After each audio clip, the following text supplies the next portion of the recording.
Este grupo de palabras podrían ser los más útiles en tu vida diaria. Cuando tú quieres agradecer de algo o a alguien, puedes utilizar los siguientes, por ejemplo, añay, gracias, o sulpay, te dice.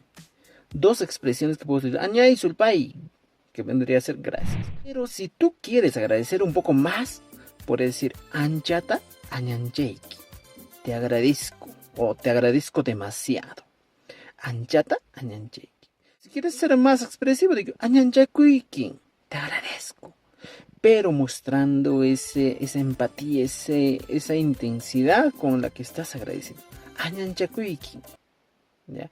Pero podrías decir también, si quieres ser más frío, dirías, añancheikin, te agradezco. O sea, tienes varias maneras de agradecer a una persona cuando tú recibes un favor o recibes algo y agradeces. Añay, sulpay, añancheiki, añanchakuiki.